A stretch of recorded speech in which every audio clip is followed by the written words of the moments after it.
اچھا جی، تھوڑا سا یہ بھی کر لیں.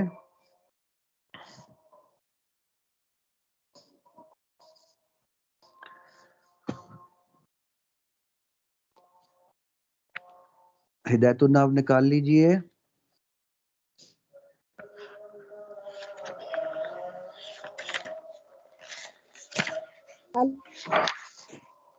نکال لی؟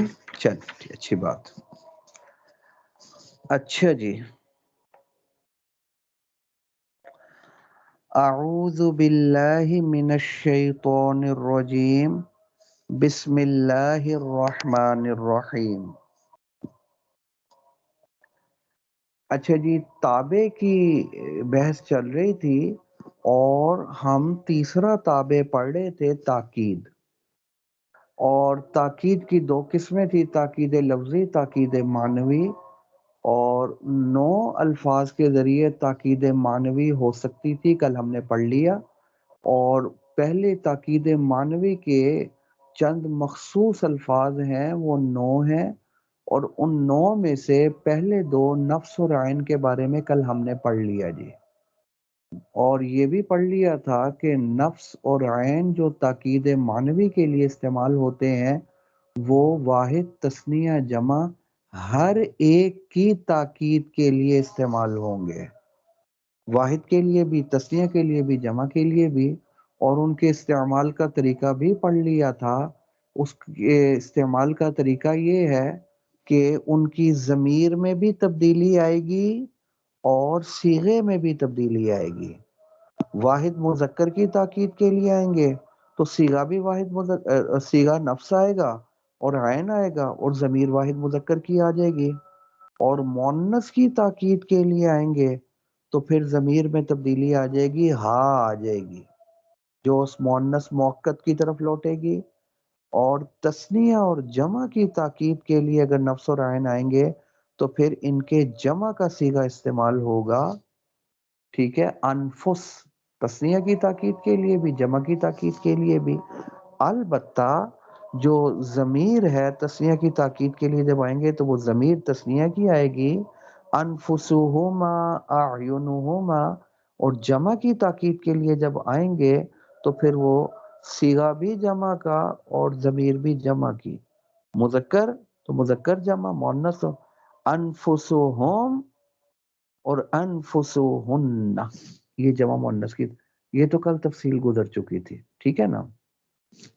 اب اسی طرح تاکید معنوی کے لیے کلا اور کلتا بھی استعمال ہوتے ہیں. کلا اور کلتا کا استعمال صرف تثنیہ تک محدود ہے. یہ صرف تثنیہ ہی کی تاکید کے لیے استعمال ہوں گے، یہ عام نہیں ہے. مفرد اور جمع کی تاکید کے لیے کلا اور کلتا یہ استعمال نہیں ہوں گے. سمجھے؟ ان کے استعمال کا طریقہ یہ ہے کہ مؤکد اگر مذکر تثنیہ ہو تو اس کے لیے کلا، اور اگر وہ مؤنث ہو تو مؤنث کے لیے کلتا کو لائیں گے. اور تثنیہ غائب کی طرف ان کو مضاف بھی کریں گے. کلا بھی اور کلتا دونوں تثنیہ ضمیر کی طرف مضاف ہو کر استعمال ہوں گے. جیسے مثال کے طور پر کیا کہتے ہیں،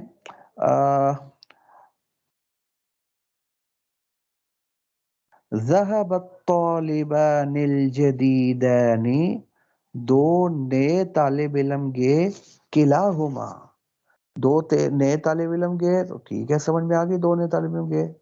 سمجھے؟ آگے کہا کلاہما، یہ تاکید کے لیے آ گیا، تثنیہ کی تاکید کے لیے کلا آیا. اور ہم نے کہا تھا اس کے استعمال کا طریقہ یہ ہے، اس کے ساتھ تثنیہ کی ضمیر بھی آئے گی، وہ ہما آ گئی. اسی طرح مؤنث تثنیہ کی تاکید کے لیے آئے گا، حضرت المعلمتان، 2 اساتذہ جو مؤنث ہیں، معلمتان استانیہ حاضر ہوئیں 2، کلتاہما. تثنیہ مؤنث کی تاکید کے لیے کیا آیا؟ 2 آئیں، یہ تو سمجھ میں آ گیا. کلتا نے آ کر اس کو پکا کر دیا، تاکید معنوی. اور کلتا کے ساتھ وہ تثنیہ کی ضمیر بھی آئی، اس کی طرف مضاف ہے. اس طریقے سے یہ کلا اور کلتا استعمال ہوں گے. اور صرف کس کی تاکید کے لیے آئیں گے؟ وکیلا وکلتا للمثنى خاصتا، کیا معنی خاصتا؟ صرف تثنیہ ہی کی تاکید کے لیے استعمال ہوں گے، واحد اور جمع کی تاکید کے لیے استعمال نہیں ہوں گے۔ اور استعمال کا طریقہ کیا؟ کلا مذکر کے لیے اور کلتا مؤنث کی تاکید کے لیے، اور ان کے ساتھ ضمیر کا آنا بھی ضروری ہے جو اس موقت تثنیہ کی طرف لوٹے گی۔ قام الرجلان کلاہما وقامت المرأتان کلتاہما، یہ بھی ختم ہو گیا۔ اچھا آگے، آگے کلن اجمع اقطع ابطع ابصع، یہ بھی تاکید معنوی کے لیے استعمال ہوتے ہیں، سمجھے؟ لیکن یہ کس مؤکد کی تاکید کے لیے آئیں گے؟ لغیر المثنى، مؤکد اگر تثنیہ ہے ان کی تاکید کے لیے یہ پانچوں استعمال نہیں ہوں گے، نہ کل نہ اجمع، یہ مفرد اور جمع کی تاکید کے لیے استعمال ہوں گے۔ کل، اجمع، اقطع، ابطع، ابصع تثنیہ کی تاکید کے لیے استعمال نہیں ہوں گے، غیر تثنیہ کی تاکید کے لیے آئیں گے، اور غیر تثنیہ سے مراد مفرد اور جمع ان دونوں کی تاکید کے لیے آئیں گے، سمجھے؟ اچھا یہ اس چیز میں تو یہ پانچوں شریک ہیں کہ یہ غیر تثنیہ کی تاکید کے لیے استعمال ہوں گے۔ آگے کل میں اور ان چاروں میں تھوڑا سا فرق بھی ہے۔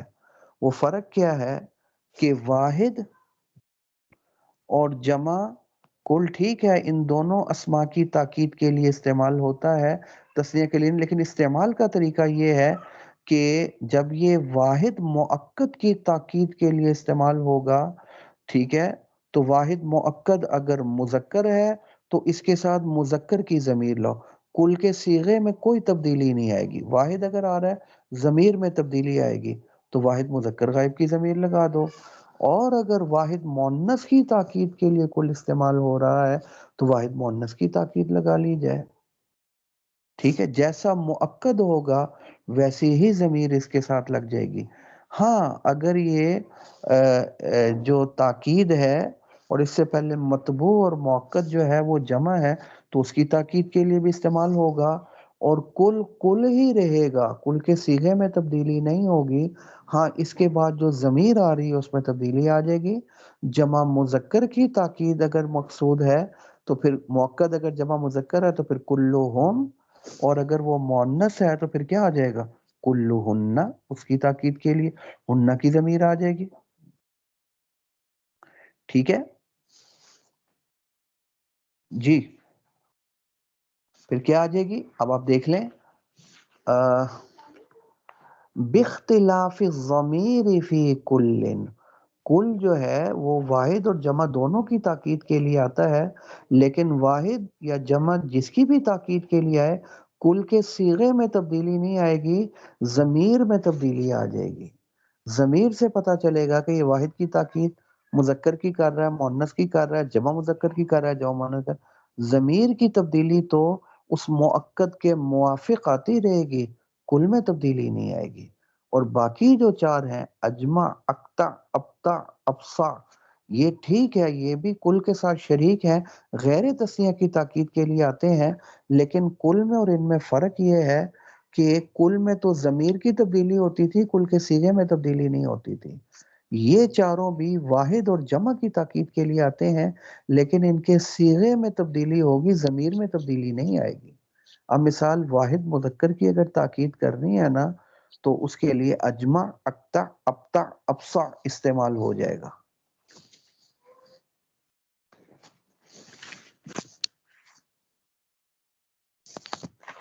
ٹھیک ہوگی بات؟ آواز آ رہی ہے میری؟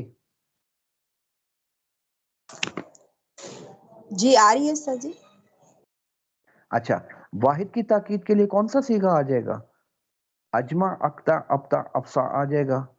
اور اگر ہم نے کیا کرنا ہے، جمع کی تاکید کرنی ہے، اس کے لیے کیا استعمال ہو جائے گا؟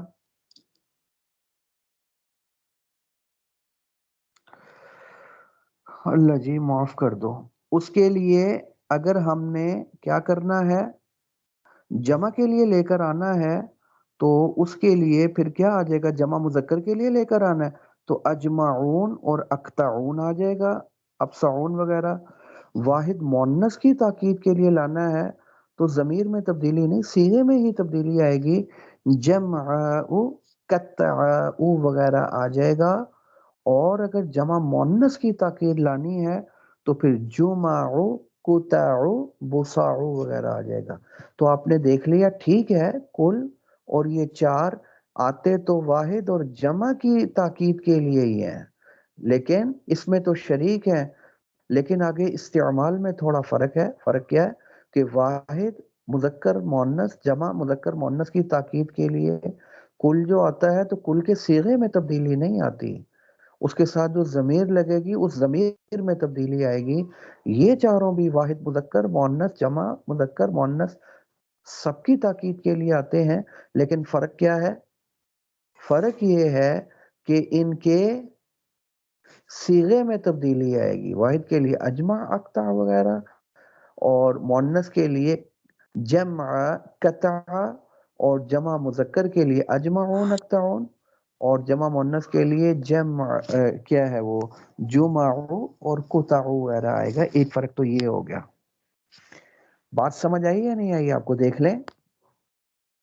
جی آئیے سر جی۔ اچھا، اب کیا کہا انہوں نے کہ وَالصِّيغَةُ فِي الْبَوَاقِعِ، باقی جو چار ہے نا اجمع، اقطع وغیرہ، ان کے صیغے میں تبدیلی آئے گی، ضمیر میں نہیں آئیں گے، وہ بھی واحد اور جمع کی تاکید ہے، جیسے جاءنی القوم کلہم اجمعون، اقطعون، ابتعون۔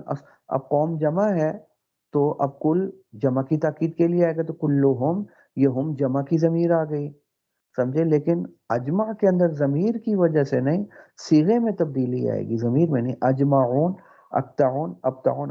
اب قامت النساء، اب نساء جمع ہے، کل ہی رہا، ضمیر میں تبدیلی ہننا ہو گیا، اور اجمع وغیرہ ضمیر میں تبدیلی تھی، صیغے میں جمع، قطع، بطع، بصع وغیرہ آ گیا، بات ختم ہو گئی۔ آگے وَإِذَا أَرَدْتَ تَأْكِيدَ الضَّمِيرِ الْمَرْفُوعِ الْمُسْتَصِلِ بِالنَّفْسِ وَالْعَيْنِ، یہ بات ختم ہوگی، 9 کے 9 الفاظ تاکید معنوی ختم ہو گئے۔ آگے ایک اصول اور ضابطہ بیان کرنا چاہتے ہیں، کہتے دیکھو آپ نے پڑھ لیا نفس اور عین۔ اچھا، اس ضابطے سے پہلے میں آپ کو ایک چیز بتا دوں، بات یہ ہے کہ اجمع، اقطع، ابتع، اجمع کے بعد والے جتنے بھی صیغے آ رہے ہیں، اقطع، ابتع، ابصع، یہ جو 3 آ رہے ہیں، ان کا تاکید کے طور پر استعمال ہونا بہت ہی کم ہے، نادر ہے، بہت کم استعمال ہوتے ہیں، مثالیں بہت کم ہیں۔ باقی خود اجمع یہ بھی کم استعمال ہوتا ہے کل نفس اور عین کے مقابلے میں۔ کل نفس اور عین کا تاکید معنوی کے طور پر استعمال ہونا یہ کثیر ہے، یہ زیادہ ہے، اجمع کا کم ہے، اور اس کے بعد اقطع، ابتع تو بہت ہی کم ہے، سمجھے؟ اور پھر اجمع کا کم ہے، اور عام طور پر جو اجمع آتا بھی ہے نا تو وہ کس کے ساتھ آتا ہے؟ وہ کل کے ساتھ ہی استعمال ہوتا ہے، جیسے آپ نے دیکھ لیا فسجد الملائکۃ کلہم اجمعون، اب اجمعون تاکید کے لیے آیا ملائکہ کی تاکید، لیکن کل کے ساتھ استعمال ہوا، کل بھی آیا، کلہم، اب ملائکہ کی تو ضمیر لوٹنی تھی نا، وہ ہم لوٹ گئی، جمع کی تاکید اجمعون، جمع کا صیغہ آ گیا، کلہم اجمعون کا صیغہ آ گیا، تو کل کے ساتھ، کل کے بغیر بھی استعمال ہو جاتا ہے، کم ہوتا ہے۔ وَإِنَّ جَهَنَّمَ لَمَوْعِدُهُمْ أَجْمَعِينَ، اجمع آ گیا تاکید کے لیے، بغیر کل کے آتا ہے لیکن کم ہے۔ فَنَجَّيْنَاهُ وَمَن مَّعَهُ أَجْمَعِينَ، قرآن مجید میں موجود ہے، استعمال ہوتا ہے لیکن کم ہوتا ہے۔ خیر، آگے اب ضابطے کی طرف آ جائیں۔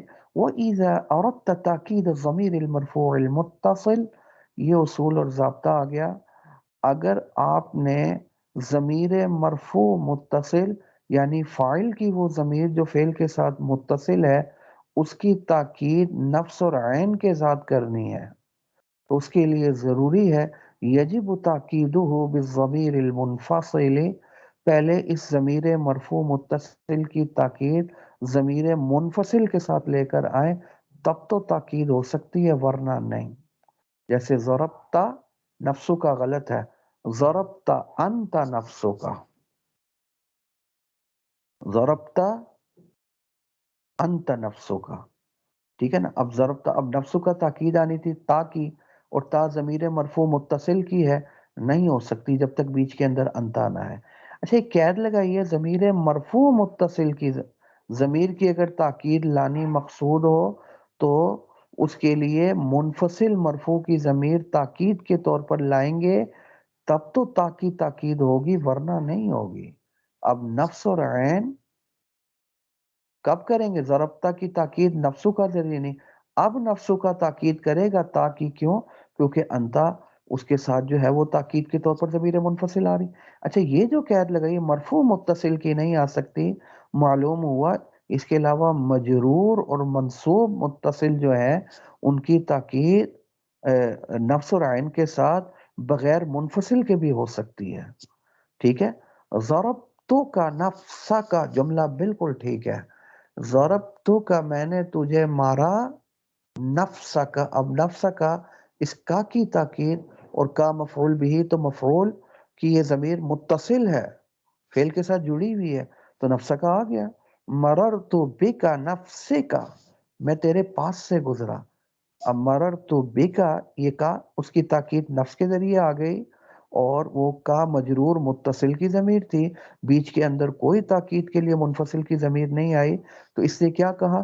مرفوع متصل کی تاکید میں قاعدہ، باقی جگہ قاعدہ نہیں چلے گا. ٹھیک ہے، یجب تاکید ہو ولا یو، اب بات ختم ہوگی. اچھا آگے ایک اور اصول یاد رکھیں، ولا یؤکد بکل، ولا یؤکد بکل واجمع الا ما له اجزاء وابعاض. کہنے لگے یاد رکھنا کل اور اجمع کے ذریعے ہم نے کہا تھا کہ تاکید ہو سکتی ہے، مفرد کی بھی ہو سکتی ہے، جمع کی بھی ہو سکتی ہے، لیکن ایک یہ چیز اصول یاد رکھنا، صرف اس چیز کی کل اور اجمع وغیرہ کے ذریعے تاکید ہوگی جس کے حصے ہو سکتے ہوں، جس کے اجزاء اور ٹکڑے ہو سکتے ہوں، اور جس کے ابعاض اجزاء اور حصے نہیں ہو سکتے، کل اور اجمع وغیرہ کے ذریعے اس کی تاکید نہیں ہو سکتی. ولا یؤکد بکل، کل کے ذریعے تاکید نہیں ہو سکتی، الا ما له اجزاء وابعاض، صرف انہی کی ہو سکتی ہے جس کے اجزاء ہو سکتے ہوں، وہ ابعاد یعنی حصے ہو سکتے ہوں، اس انداز میں کہ یصح افتراقها حصا، کہ وہ حصے یعنی حصن جدا بھی ہو سکتے ہوں، جدا حصن ہو سکتے ہوں، یعنی دیکھنے میں وہ جدا ہو سکتے ہیں. سمجھے؟ مثال کے طور میں مثال دیتا ہوں، حفظت القرآن الکریم کلہ، میں نے پورا قرآن مجید حفظ کر لی. اب قرآن مفرد ہے، قرآن کے حصے نہیں ہو سکتے، ایک پارہ، دو پارہ، تین پارے، چار، کل کے ذریعے تاکید آ جائے گی، اس مفرد کی بھی تاکید آ جائے گی. اور ابواب المسجد کلھا مفتوحۃ، مسجد کے سارے دروازے کھلے ہیں. اب یہ کل ابواب کی تاکید، جمع کی تاکید، اور ابواب جمع، مسجد کے کئی دروازے ہیں، ان کے حصے ہو سکتے ہیں، ایک یہ دروازہ، اور وہ حصن ہو سکتے ہیں، نظر آ رہے ہیں اسے، ایک یہ دروازے کو. قرآن مجید کے بھی حصے نظر آ رہے ہیں، حصن اس کے حصے ہو سکتے ہیں، اور دروازے کے بھی ہو سکتے ہیں، بالکل جائز ہو. اسی طرح فسجد الملائکۃ کلہم اجمعون، کل اور اجمع کے ذریعے ملائکہ کی تاکید آ گئی. ٹھیک ہے، لیکن ملائکہ ان کے حصے ہو سکتے ہیں، ایک فرشتہ، دو فرشتے، تین فرشتے، بالکل ہو سکتے ہیں. سمجھے؟ تو بہرحال اصول یہی، اس مفرد اور جمع کی تاکید کے لیے ہوں گے جن کے حصے ہو سکتے ہیں، بھلے وہ حصے حصن ہو سکتے ہوں، جیسے میں نے آپ کو مثالیں دے دی. انہوں نے مثال دے دی کل قوم، قوم کے حصے حصن ہو سکتے ہیں، زید، عمر، بکر، یہ اس کے افراد میں سے ہے، تو اس کے افراد موجود ہیں، حصے ہو سکتے ہیں، زید الگ، عمر الگ، بکر الگ، اس کی تاکید کے لیے آ جائے گا جان القوم کلہم. او حکمن، یا حصن تو حصے نہیں ہو سکتے، حکمن حصے ہو سکتے ہیں. سمجھے؟ جیسے اشتریت العبد کلہ، میں نے سارا کا سارا غلام خریدا. اب غلام کے ویسے تو حصے نہیں ہو سکتے، لیکن شریعت کیا کہتے ہیں؟ حکماً حصے ہو سکتے ہیں، یعنی شراء کے اعتبار سے حصے ہو سکتے ہیں. کیسے حصے ہو سکتے؟ یہ ہو سکتا ہے دو بندے مل کر خرید لیں، آدھا ایک خرید لے آدھا دوسرا خرید لے، بالکل ہو سکتا ہے. سمجھے؟ دو بندے مالک بن جائیں، بالکل ہو سکتا ہے. آدھا ایک کا غلام ہو آدھا دوسرے کا ہو جائے، بالکل. تو حکماً حصن تو نہیں ہو سکتے کہ کاٹ کر آدھا ادھر پھینک دو آدھا ادھر غلام پھینک دو، وہ تو نہیں ہو سکتے. حصن تو نہیں ہو سکتے. جیسے افراد زید الگ بکر الگ، وہ تو ہو گئے. غلام میں ایسا نہیں، لیکن حکماً ہو سکتے ہیں. یہ ہو سکتا ہے کیا آدھا ایک کا ہو آدھا کا مالک دوسرا ہی ہو. وَلَا تَقُولْ، یہ نہیں کہہ سکتے اکرمت العبد کلہ، میں نے سارے غلام کا اکرام. یہ غلط ہو جائے گا، کیونکہ اکرام کے اعتبار سے غلام کے حصے نہیں ہو سکتے. یہ نہیں ہو سکتا کہ آدھے غلام کا اوپر والے حصے کا تو اکرام کیا اور نیچے والے کا اکرام نہیں کیا، یہ ہو ہی نہیں سکتا. اب اس غلام کے اکرام کی طرف نسبت کرتے ہوئے حصے نہیں ہو سکتے. لہذا اکرمت العبد کلہ کہنا غلط، بات ختم. وَعْلَمْ أَنَّ أَقْطَعْ وَأَبْطَعْ وَأَبْصَعْ، یہ ایک اور اصول اچھے طریقے سے یاد کر لینا کہ اجمع سمجھو یہ اصل ہے، باقی تین اقطع ابطع ابصع یہ تینوں اس کے تابع ہیں. یوں سمجھ لو، جب وہ اصل ہو گیا اور یہ اس کے تابع ہو گئے تو تابع تو مطبوع سے پہلے نہیں آ سکتا. تو اقطع ابطع ابصع کبھی بھی اجمع سے پہلے نہیں آئیں گے، اور دوسرا تابع مطبوع کے بغیر بھی نہیں آ سکتا. جیسے زید العالم، عالم تابع ہے، زید موصوف مطبوع ہے تو عالم تابع. یہ نہیں ہو سکتا کہ عالم اور زیدی نہ ہو، تو بندہ موصوف ہو ہی نہ اور صفت آ جائے، یہ نہیں ہو سکتا. عالم ہو، کاتب ہو، شاعر ہو اور موصوف کوئی ہو ہی نہ، زید ہو ہی نہ، بندہ ہو، یہ نہیں ہو سکتا. تابع مطبوع کے بغیر بھی. تو یہ بھی تابع ہیں کس کے؟ اجمع کے. یہ اس کے بغیر بھی استعمال نہیں ہو سکتے اور مطبوع سے پہلے بھی نہیں آ سکتے. وَلَيْسَ لَهَا مَعْنًا هَا هُنَا بِدُونِهِ، اور اجمع کے بغیر ان کا معنی بھی نہیں ہوگا کیونکہ اصل وہی ہے. فَلَا يَجُوزُ تَقْدِيمُهَا، اور یہ اس سے پہلے بھی نہیں آ سکتے. وَلَا ذِكْرُهَا بِدُو، اس کے بغیر بھی نہیں. وہ اصل ہے، یہ اس کے تابع ہیں، اور تابع مطبوع سے پہلے بھی نہیں آ سکتا، اس کے بغیر بھی نہیں آ سکتا. تو اجمع آئے گا تو اس کے بعد یہ تینوں آئیں گے، اجمع نہیں آئے گا تو یہ تینوں بھی نہیں آئیں گے. هذا هو المرام واللہ اعلم بحقیقت الکلام. جی امید ہے کہ آپ کو سمجھ آ گئی ہوگی. جی آئی یا نہیں آئی یا اوپر سے گزر گئی؟ سر جی دوبارہ ریکارڈنگ ایک دفعہ سنیں گے نا تو پھر ذرا اچھی سمجھ آ جائے گی، پھر ہم نوٹ بھی کر لیتے ہیں سارا. چلیں جو چیز رہے گی نا پھر میرے سے پوچھ لیجیے گا، ٹھیک ہے؟ اچھا چلیں بہت اچھا. السلام علیکم.